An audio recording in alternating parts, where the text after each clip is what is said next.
वहाँ क्या बात आला हज़रत के सुनियो जो मुझो समझ नहीं पाएंगे हम दुनिया में आए किस लिए हैं और दुनिया में हमें करना क्या है। दुनिया से जब हम जाएंगे तो हमारे साथ मामलात क्या होंगे, बगैर तालीम के हम समझ नहीं सकते, कोई नहीं जान सकता। और आज हम अपनी तारीख के बारे में इल्म नहीं रखते हैं। यहाँ तक कि इतना मजमा है, इतने लोग बैठे हैं, अभी हम अगर किसी से मालूम करें कि आप अगर मुसलमान हैं तो मुसलमान होने के लिए क्या चीजें जरूरी हैं, इसके बारे में मालूमात नहीं होगी। कलमे याद नहीं है लोगों को, हमारा कलमा क्या है ये पता नहीं है, इसके बारे में हमें मालूम नहीं है। जरूरत इस बात की है कि हम समझें, तमाम चीजों पर गौर करें। नमाजें आप पढ़ते हैं, आपकी नमाजें नहीं हो रही हैं। इबादत आप करते हैं, आपकी इबादत कबूल नहीं हो रही है। आप तरीका ही नहीं जानते, आपके अंदर इतना शऊर नहीं है कि हम इबादत कर सकें, इतना इल्म नहीं है कि हम इबादत करने का तरीका जान सकें। इसलिए जरूरी है कि आप इतना जरूर पढ़ें, तालीम इतनी जरूर हासिल करें, अच्छाई और बुराई की तमीज आपको हो जाए। आप किस तरीके से लोगों के साथ मामलात पेश करने हैं वो आप जान जाएं, इबादत किस तरह करनी है ये आप समझ जाएं। इतनी तालीम आप सबको जरूरी है। इस्लाम का जो पहला सबसे पहली आयत जो पहला हुआ है हम पर, वो पढ़ाई के बारे में ही है, तालीम के बारे में। और तालीम से हम और आप बहुत दूर हैं। अल्लाह तबारक व तआला हम सबों को तालीम और इल्मे दीन से खास कर आरास्ता करे, करम फरमाए मौला, और आप सबकी हालत को मौला दुरुस्त फरमाए। हम अपनी तारीख नहीं जानते, हिंदुस्तान की तारीख नहीं जानते।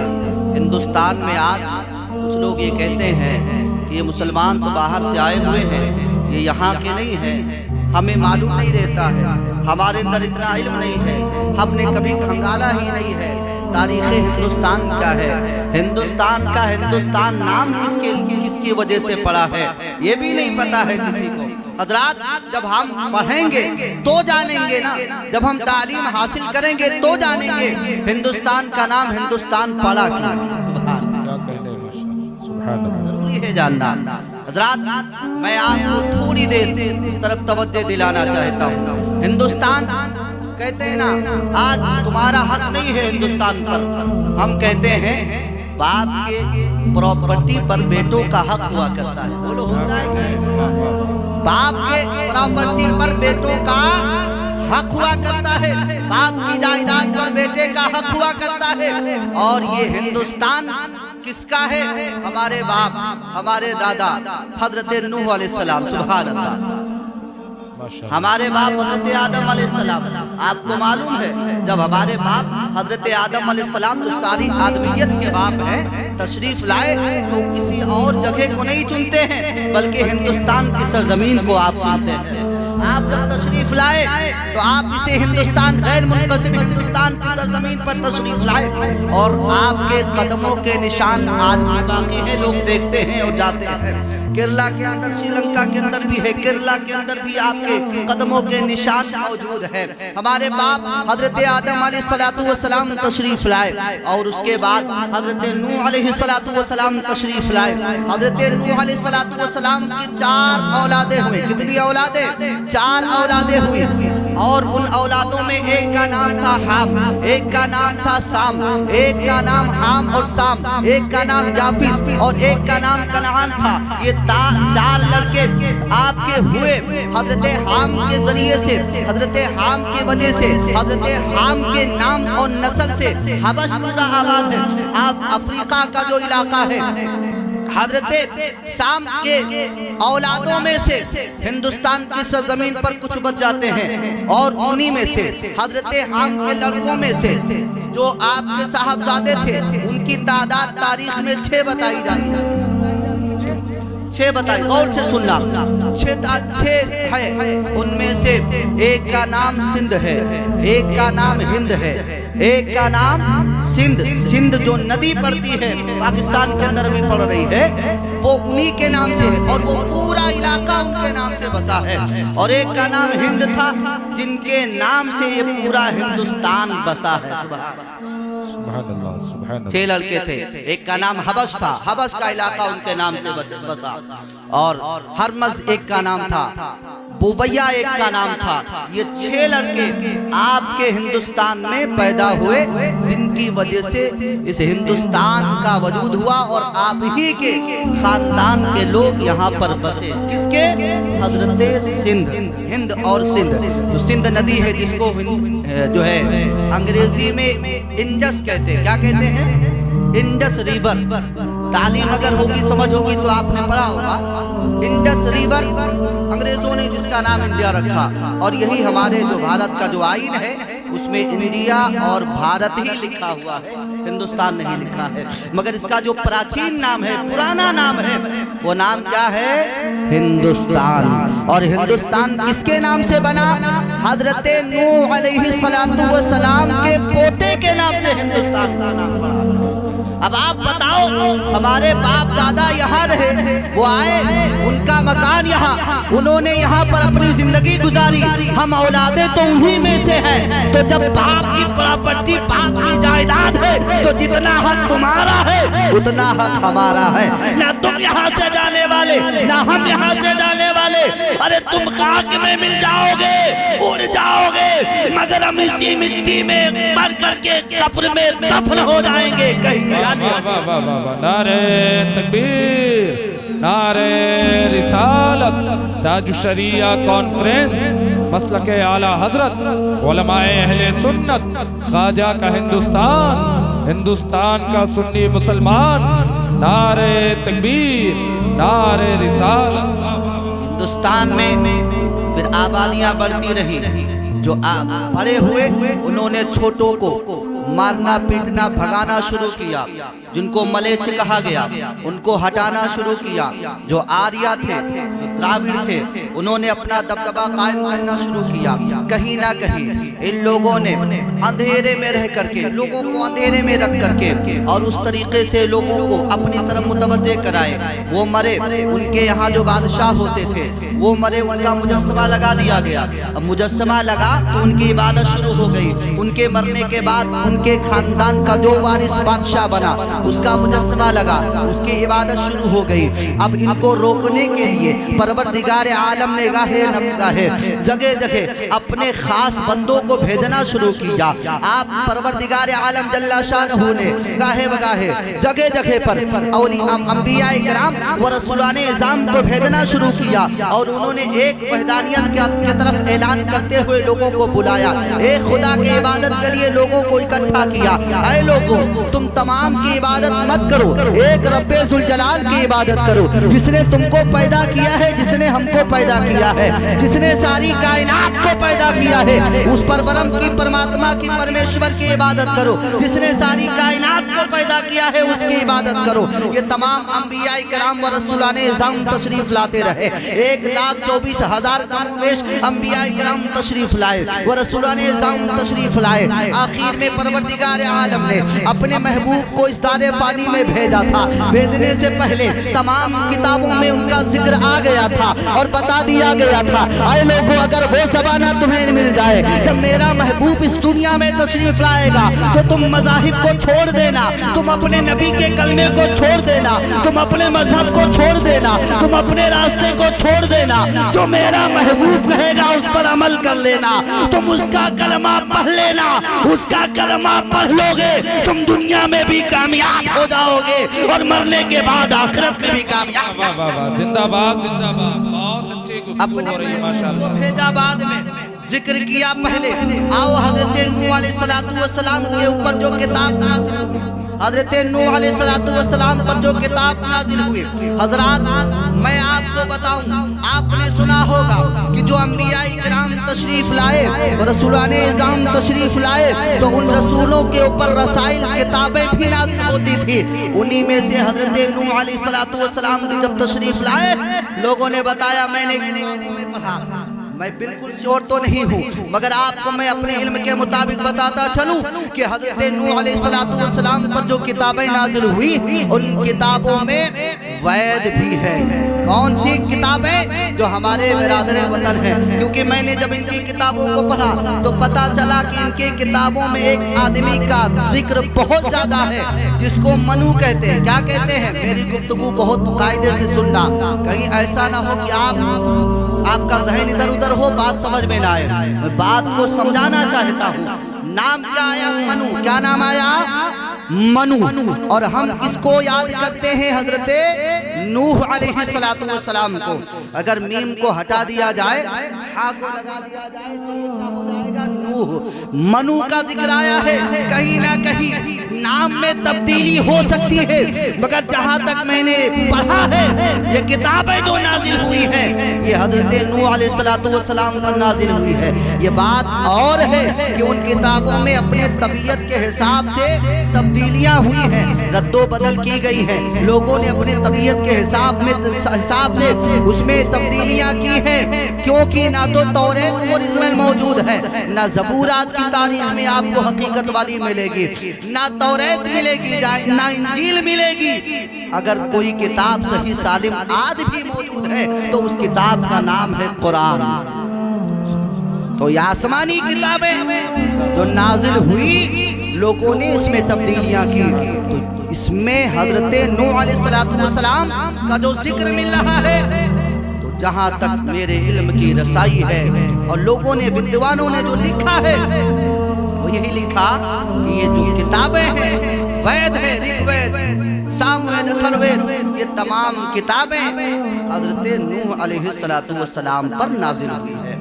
तब्दीलियां लोगों ने की है, क्योंकि अगर इसकी असल आपको पता चल जाए, असल क्या पैगाम है, इसमें बताया क्या गया है, तो आपको समझने में आसानी हो जाएगी। बोलो आसानी होगी कि नहीं होगी? तो मैंने इन किताबों से कहा, ए फैद ये बता कुरान क्या है, और हमारे आखिरी नबी जो अंतिम अवतार है, अंतिम महर्षि है, अंतिम संदेशा है, उनके बारे में क्या लिखा है। वैद यहाँ रहनुमाई करती है। वैद में वो बातें लोगों ने छुपा दी है या बताई नहीं गई, जो लिखी है, जो छपी है, उसको छुपाने की कोशिश की गई है।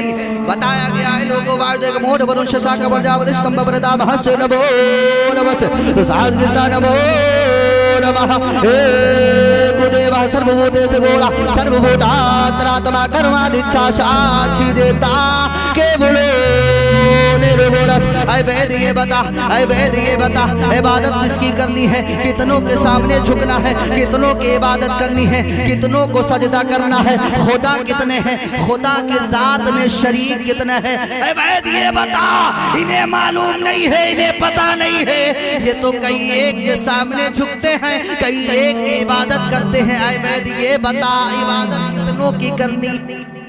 क्या कहने हजरत? वाह वाह वाह वाह, बहुत बता रहा है कुदेवा सर्वभूते से गोला। ऐ लोगों, एक ही परब्रह्म है, एक ही देव है, एक ही परमात्मा है, एक ही परमेश्वर है, उसका कोई शरीक नहीं है, उसका कोई साथी नहीं है, उसको किसी ने पैदा नहीं किया है और वो किसी से पैदा नहीं है। वाह वाह वाह, वो अकेला है, वो हमेशा से है और हमेशा रहने वाला है, ना उसकी कोई औलाद है और ना उसका कोई बाप है।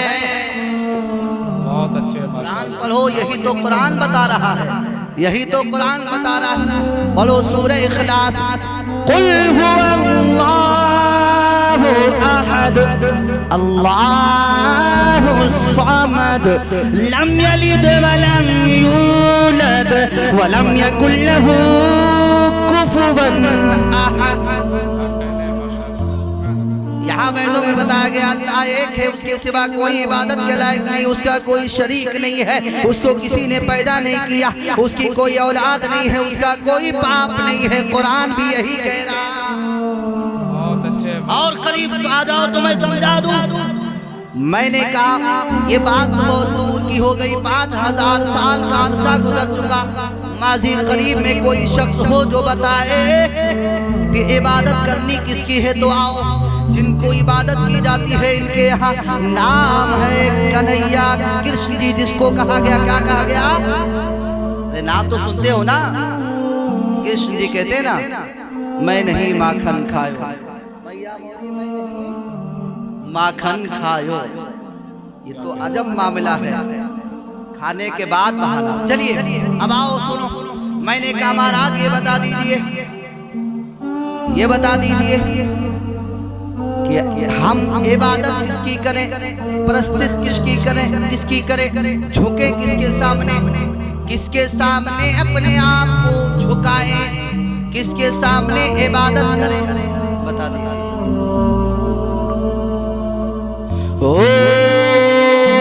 किम तत् ब्रह्मा किम अति आत्मा किम क्रम पुरुषोत्तम अधिभूतम च किम पुरोक्तम अधिदेवम किम उच्चयते।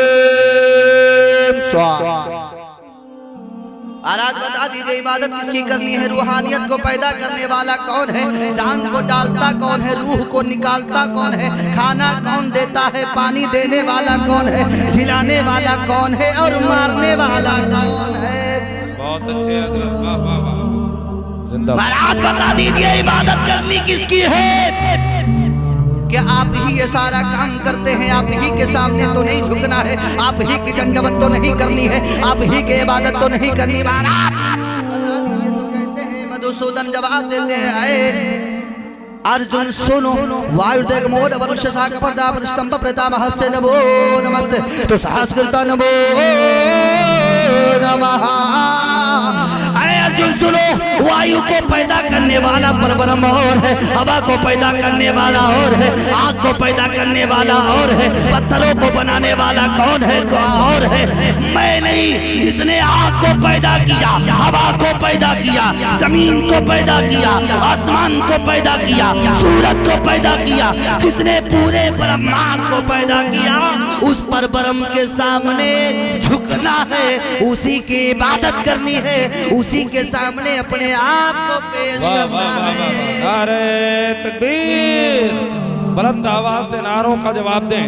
नारे तकबीर, नारे रिसालत, ताजुश शरिया कॉन्फ्रेंस, मसलके आला हजरत, फैजान आला हजरत, उलमाए अहले सुन्नत, खानकाहे अहमदिया जाफना शरीफ। नारे तकबीर, नारे रिसालत। इबादत उसकी करनी है जिसको किसी ने पैदा नहीं किया, और जो पैदा हो जाए किसी से वो खुदा नहीं हो सकता। तो मैंने कहा महाराज ये बातें समझ में नहीं आ रही हैं, अब आप बताइए उसकी कोई शक्ल बता दीजिए, कोई सूरत बता दीजिए ताकि समझने में आ जाए।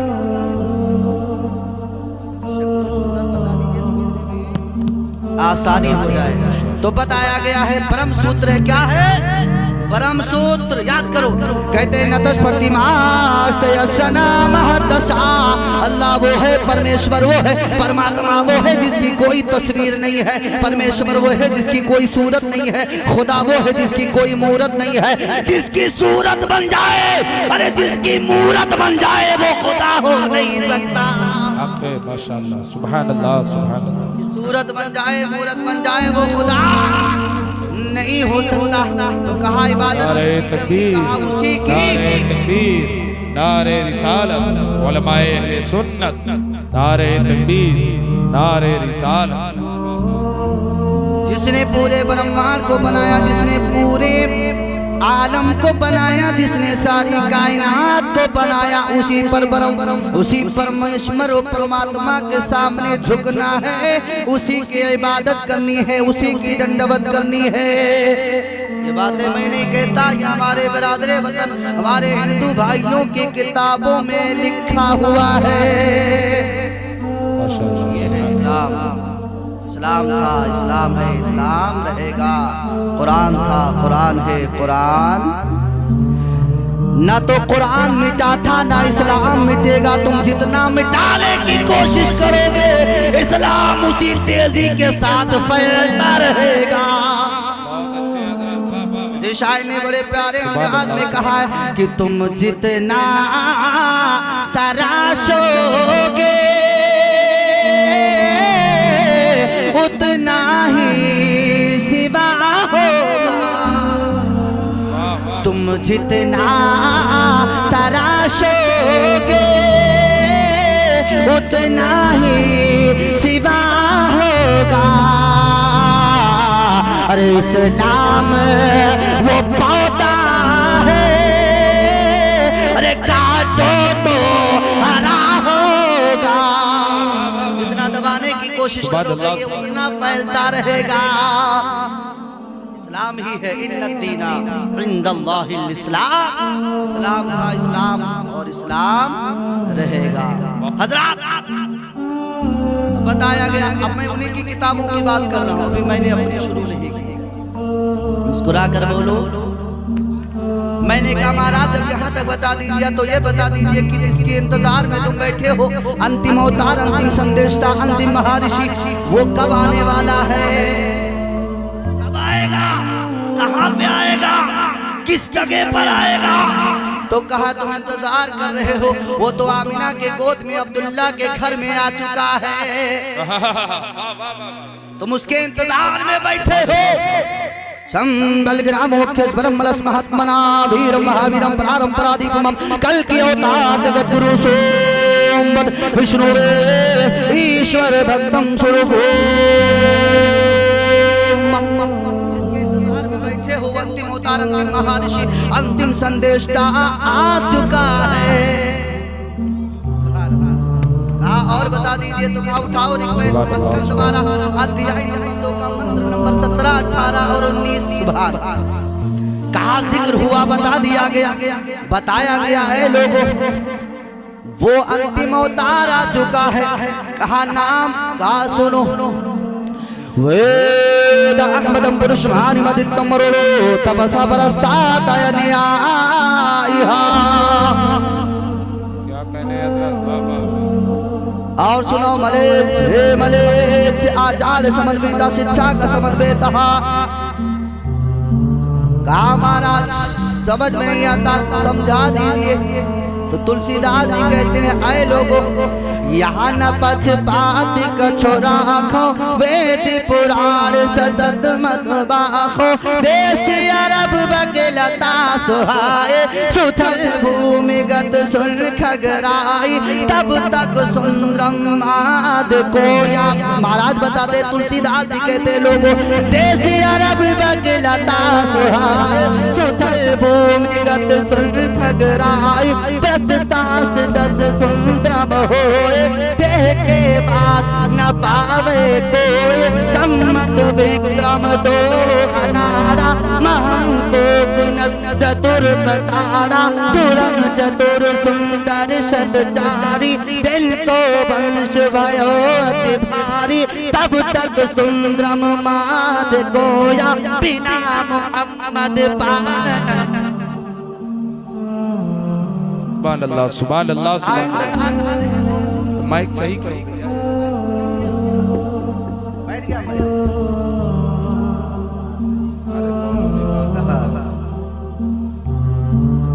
सुने